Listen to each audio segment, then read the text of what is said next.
तुम जैसे गवारों को बहुत अच्छे से जानती हूँ। तुम्हें 2 वक्त का खाना तो नसीब ठीक से होता नहीं होगा। अरे लोंडिया, मैं तो तेरी मदद करने आया था, लेकिन तूने तो उल्टा मेरा जीना ही हराम कर दिया।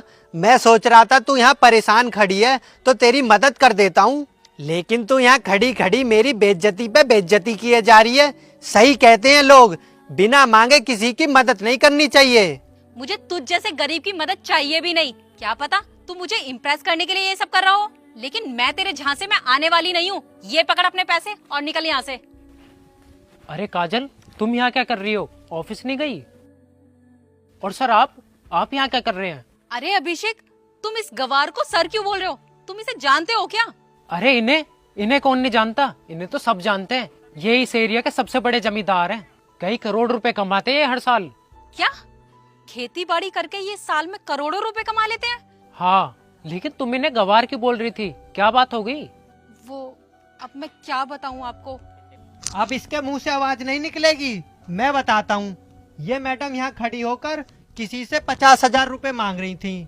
इन्होंने 2-3 जगह फोन पर पूछा था, लेकिन सभी ने मना कर दी। मैं यहाँ अपना काम कर रहा था तो मैंने सुना कि इन्हें 50,000 रुपए की जरूरत है, तो मैं इनकी मदद करने के लिए आ गया। अब मैं इन्हें 50,000 रुपए दे रहा हूँ तो ये मुझे उल्टा सीधा बोले जा रही हैं। और किस लिए जरूरत थी मैडम?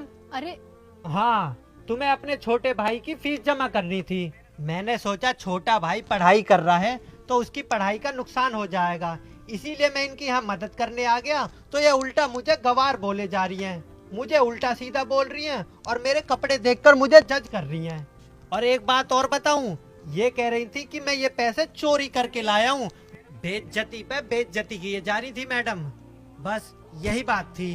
अरे काजल, सर तो तुम्हारे बारे में कुछ जानते भी नहीं है कि तुम कौन हो, लेकिन फिर भी तुम्हारी मदद करने के लिए आ गए। और तुम इनकी बेइज्जती पे बेइज्जती किए जा रही हो। सॉरी अभिषेक, मुझे सच में नहीं पता था कि एक करोड़पति इंसान है, वरना मैं इनसे इतनी बदतमीजी से कभी बात नहीं करती। सर प्लीज आप भी मुझे माफ कर दीजिए। देखो, कभी भी किसी इंसान को उसके कपड़े देखकर जज नहीं करना चाहिए। अरे हम किसान लोग हैं, अगर हम ऐसे कपड़े नहीं पहनेंगे तो कोट पैंट पहन के घूमेंगे। खैर, तुमने मुझे जितना भी उल्टा सीधा बोला, मुझे उस बात का कोई बुरा नहीं लगा। तुम्हें ये 50,000 रुपए की जरूरत थी तो तुम ये रख लो, तुम्हारे काम आएंगे। थैंक यू सर, मैं आपका ये एहसान कभी नहीं भूलूंगी। अच्छा ठीक है अभिषेक, मैं चलता हूँ। राम राम जी। काजल, देखा तुमने सर कितने अच्छे आदमी हैं। वो तुम्हारी मदद करने आए थे और तुमने उनकी बेइज्जती पे बेइज्जती की। ठीक है, अब मैं चलता हूँ।